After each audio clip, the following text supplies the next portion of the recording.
¿Es usted un hombre feliz? Soy feliz porque mi vida me permite experimentar aquello que de alguna manera me va mejorando como persona. Eso no quiere decir ni mucho menos que no tenga mis momentos de dificultad, que no tenga mis momentos de tristeza, que no tenga mis momentos de desesperanza. Lo que tengo es una guía que me orienta y me dice cómo tengo que tomarme esos momentos para aprender de ellos, para crecer interiormente. Para mí ese concepto es la felicidad, mucho más que un sentimiento, una guía, un sentido vital y unos valores que son los que de alguna manera están orientando constantemente mi vida y me ayudan pues a ir poco a poco tejiendo o aflorando la mejor versión de mí mismo, que es como yo quiero vivir. ¿Ser feliz es algo innato o algo que uno tiene que ir construyendo poco a poco? Vamos a ver, el ser humano en su interior, si fuera más consciente de su auténtica naturaleza, su esencia, se daría cuenta que la felicidad es intrínseca. Es decir, cuando una persona toca su núcleo, se da cuenta de que ese núcleo es la fuente de la sabiduría, la fuente de la verdad, de la bondad, de la unidad y la belleza. Lo que pasa es que el conocimiento que tenemos de nosotros mismos es tan pobre que a mí me recuerda a esas piedras que se llaman geodas, que por fuera pues son muy feas, no jamás llamarían la atención, pero cuando se rompen, cuando se penetra en su interior, tienen una estructura cristalina absolutamente impactante. Yo veo al ser humano exactamente igual y mi experiencia es esa, es decir, nuestro gran fallo es que no nos conocemos, es decir, nos vemos, pero nuestra mirada no tiene alcance y profundidad, entonces no nos descubrimos. Si nos descubriéramos, nos daríamos cuenta que, claro, que alguien que tiene esa estructura tan especial a la fuerza de ser feliz. Entonces yo resumiría esto diciendo que somos felices, pero no lo sabemos. Pero tal y como están las cosas y con los prejuicios que tenemos más o menos todos, para ser feliz hay que tener agallas. Sí, las agallas, la valentía me parece un elemento indispensable. El propio Winston Churchill, que le tocó vivir una época especialmente dura en la batalla de Inglaterra durante la Segunda Guerra Mundial, decía que la valentía es la virtud más importante porque de ellas deriva el resto. Y a mí sí que me gustaría mucho aquí definir el concepto de valentía. La valentía no es una emoción, la valentía es una decisión. Yo puedo tener muchísimo miedo como emoción y sin embargo decidir ser valiente. O puedo tener mucho miedo y decidir ser cobarde. Por tanto, al ser una decisión, al ser una actitud ante la vida, pues esto tiene una enorme resonancia con lo que es la libertad de la persona. Es decir, cómo yo quiero ser en este momento. ¿Tengo miedo? Naturalmente que sí. ¿Qué decido hacer? Decido que mi emoción de miedo me pare a la hora de defender aquello que es valioso, que me pare a la hora de buscar nuevas oportunidades en la vida. Si decido que sí, es sencillamente por eso, porque la decisión que he tomado es no ser valiente, pero no porque la emoción necesariamente me esté empujando a ser cobarde. Usted habla en el libro también de las emociones tóxicas, que dice que debemos evitar. El problema fundamental de las emociones tóxicas no es ya que generen estos sentimientos incómodos a nivel consciente, es lo que se ha demostrado que son capaces de hacer a nivel corporal. A nivel cerebral, por poner un ejemplo, y hablo literalmente, no intento exagerar las cosas, sino que son fundamentos muy sólidamente ya demostrados. A nivel cerebral, los estados tóxicos, es decir, cuando esa emoción, la desesperanza, la sensación de impotencia, la culpa, la vergüenza, se extienden ampliamente en el tiempo, se sabe que matan neuronas cerebrales. ¿Cómo es posible que una emoción mate neuronas cerebrales? Pues se explica muy fácilmente. Una emoción es un cambio corporal, y ese cambio corporal implica cambios en los neurotransmisores, es decir, las hormonas intracerebrales, cambios en la química de la sangre, y hay cambios en estos neurotransmisores, hay cambios en la química de la sangre que son muy, muy dañinos para las neuronas, sobre todo para las neuronas de la región del hipocampo relacionadas con la memoria y el aprendizaje.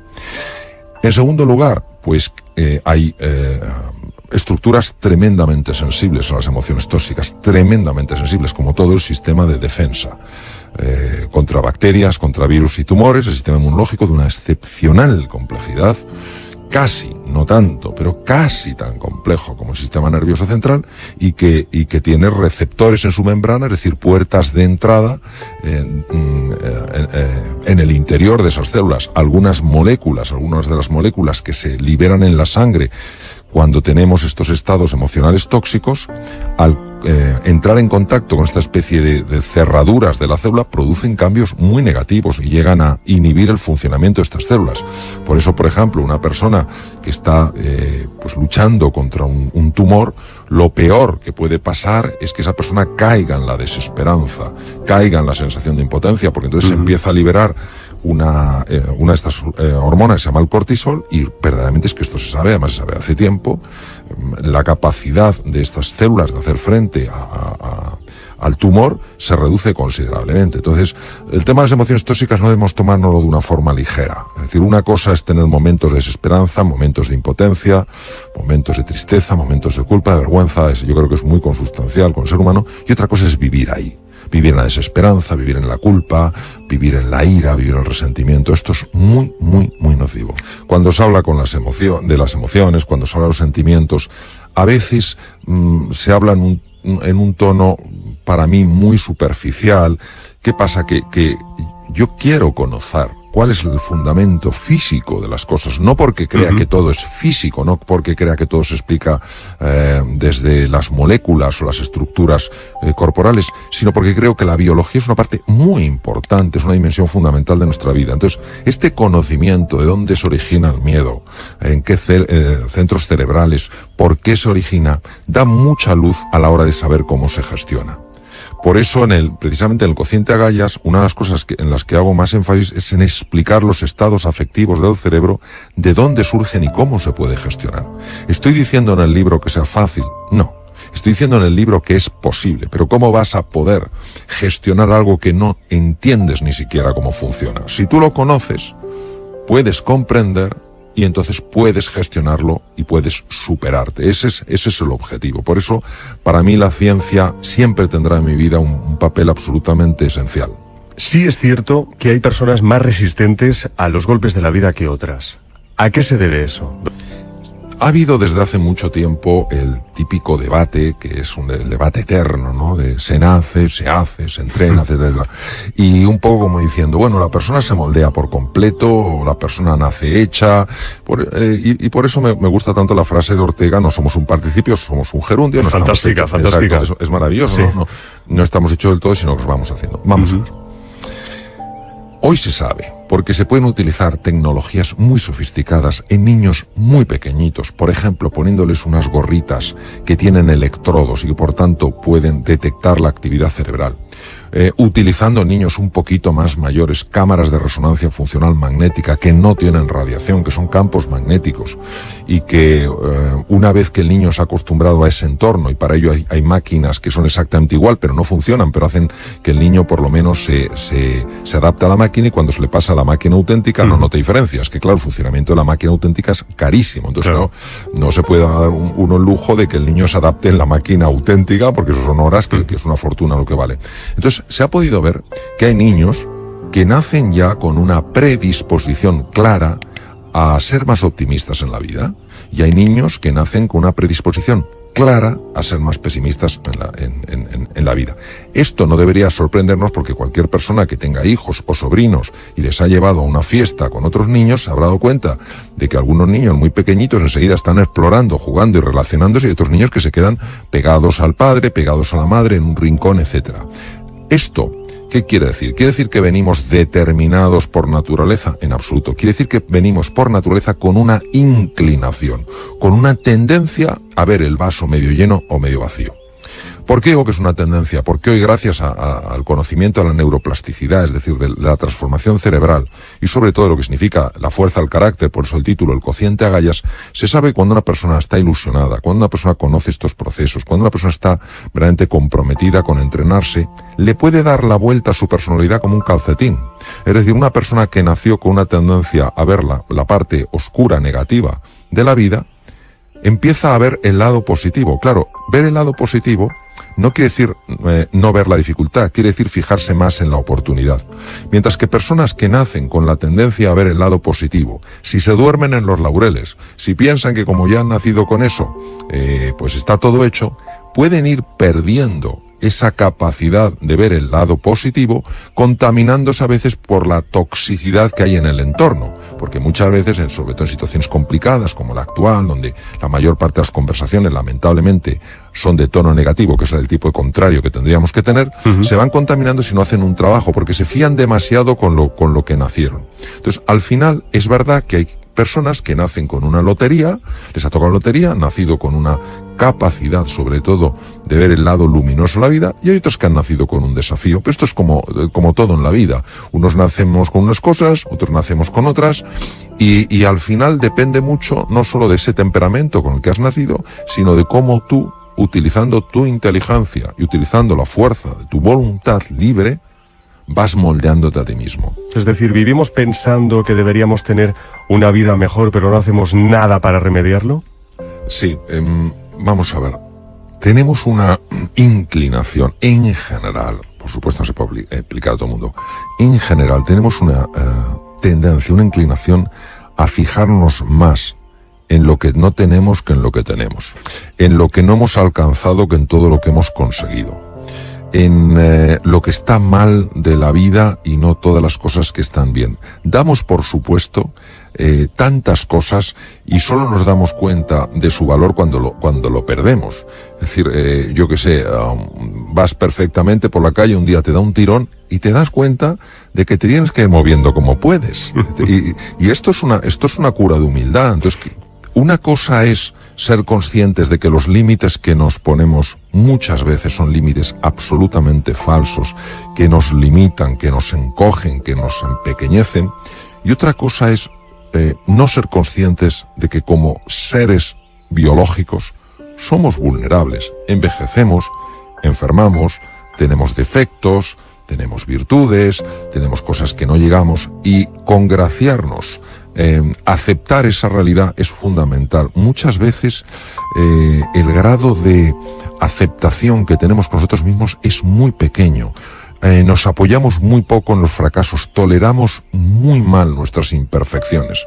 Y en el fondo, esto es un camino absolutamente equivocado, al menos desde mi experiencia. Cuando uno se acepta totalmente, es decir, pues bueno, a mí se me da muy bien, digamos, una determinada cosa y otra se me da mal. Bueno, yo tengo unas cosas buenas y otras cosas no tan buenas, me acepto en mi totalidad y a partir de ahí voy a empezar a superarme.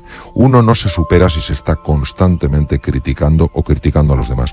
Y desde el punto de vista ya de nuestra implicación en el entorno, no hay más que ver qué cantidad de gente o qué cantidad de personas nos quejamos y qué pocas personas están haciendo propuestas de mejora.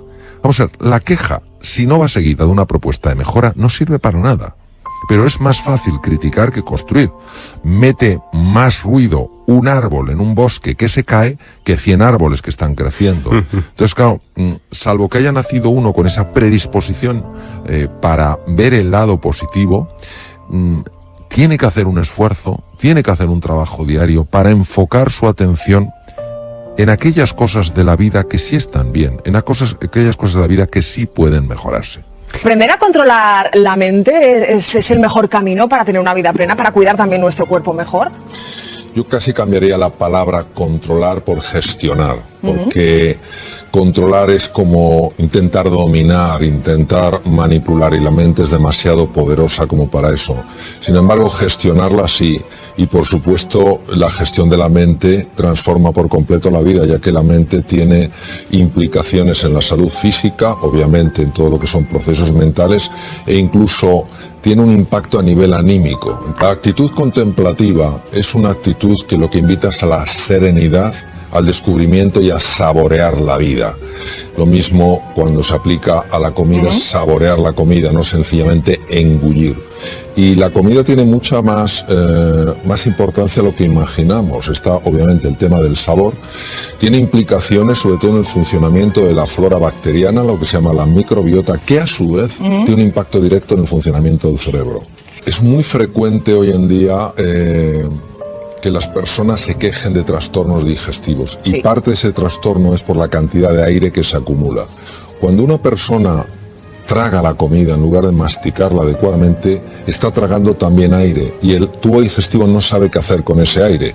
Distiende las paredes del estómago, las paredes del colon y esto genera un montón de problemas funcionales. Por otro lado, la salivación está hecha precisamente para eso, para digerir bien los alimentos. Todo esto, como comentaba antes, tiene una repercusión en el funcionamiento en conjunto del tubo digestivo. Cuando uno come despacio, está reduciendo los niveles de tensión. Yo sé que hay personas que se ponen más tensas cuando comen despacio, pero eso no quiere decir que el comer despacio te ponga tenso. Es que nos hemos acostumbrado a vivir de una forma, digamos, entre comillas, desordenada. Cuando una persona come más despacio, se genera un mayor estado de serenidad, que no solamente afecta, obviamente, al funcionamiento en su conjunto del tubo digestivo, sino que también afecta al conjunto de la persona. Pero también nuestra respiración. Nosotros tenemos varios músculos respiratorios y el más importante es el diafragma. El diafragma es un músculo único en cuanto que tiene control inconsciente y control consciente, por eso no tenemos que estar despiertos todo el tiempo, sino que la respiración se mantiene. Y sabemos perfectamente que cuando se respira de forma adecuada cambian procesos cerebrales, se sincronizan mejor los dos hemisferios cerebrales. Sabemos que en las situaciones de estrés se produce un cambio brutal en el patrón respiratorio y cuando una persona aprende a respirar, sobre todo con el diafragma, el estado de serenidad empieza a aparecer de nuevo en su vida. Por eso es muy importante la respiración. ¿Y por qué es tan importante dormir lo suficiente? Porque durante el sueño se libera una hormona que se llama la melatonina. Y la melatonina hace muchas cosas, entre otras cosas activa los genes llamados los genes reloj nocturnos, PER1, PER2, PER3, que lo que hacen es descubrir dónde está habiendo mutaciones que pueden dar lugar a tumores para repararlas. Por otra parte, durante el sueño se libera hormona del crecimiento, la cual obviamente ciertas edades como la mía no te va a hacer crecer si repara los tejidos. Y además, durante el sueño se activa un sistema muy especial que es el sistema linfático, que no es el linfático, correspondería al sistema linfático del cerebro, que permite la eliminación de proteínas tóxicas que se acumulan por la actividad cerebral, que si no se eliminan pueden facilitar con el paso de los años enfermedades neurodegenerativas.